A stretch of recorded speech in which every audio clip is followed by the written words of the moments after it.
সমগ্ৰ অসমতে আজি ফাৰ্ষ্ট পৰ্যায়ৰ ইলেকশ্যনৰ ভোটদান হৈ আছে। ৰাতিপুৱাৰ পৰা শুনিবলৈ পাইছোঁ বা দেখিবলৈ পাইছোঁ মানুহে 5টা বজাৰ পৰা লাইন কৰি পেলাই নিজৰ গণতন্ত্ৰ যিটো ভোটদান সাব্যস্ত কৰিবলৈ ইতিমধ্যে আহি ভোট কেন্দ্ৰবিলাকত উপস্থিত হৈ ভোটদান দি আছে। মই মাত্ৰ অলপ আগতে ভোটদান দিলোঁ। ভাল লাগিছে। গণতন্ত্ৰৰ যিটো ছিষ্টেম বা গণতন্ত্ৰৰ যিটো কৰিবলগীয়া কামখিনি সকলোৱে কৰিব। মাৰ্ঘেৰিটাবাসী সকলো ৰাইজকো মই আপোনালোকে আহি পেলাই আপোনালোকৰ ভোটদান কৰিবৰ কাৰণে আহ্বান জনাইছোঁ। গণতন্ত্ৰ ভোট দিব লাগে, কিয়কি প্ৰাৰ্থী কোন হ'ব কি নহয় সেইটো ভোটৰ বাকচে চিলেকশ্যন কৰিব।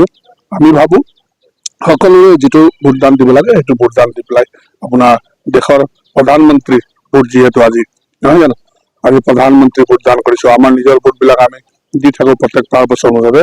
আজি প্ৰধানমন্ত্ৰী নৰেন্দ্ৰ মোদী ডাঙৰীয়াক আকৌ প্ৰধানমন্ত্ৰী কৰিবৰ কাৰণে ভোটদান হ'ব বা ৰাহুল গান্ধীক ভোটদান কৰিব।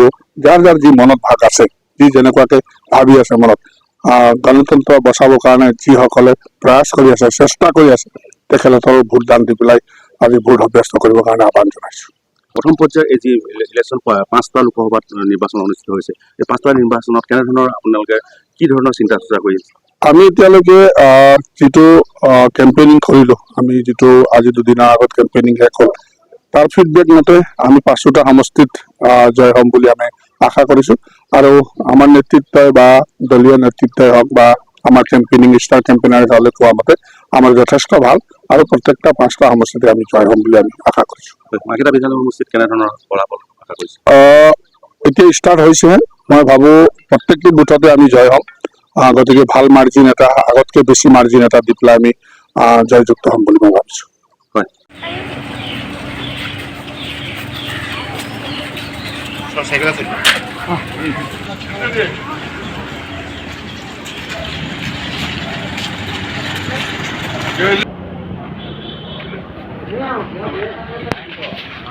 ভালো আছেন?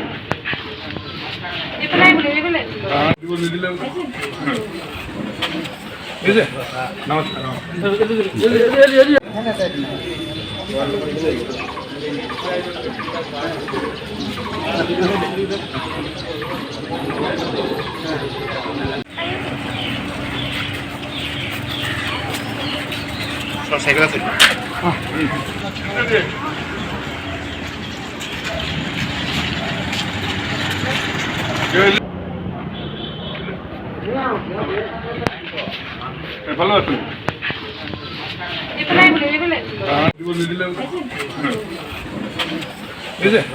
নমস্কার।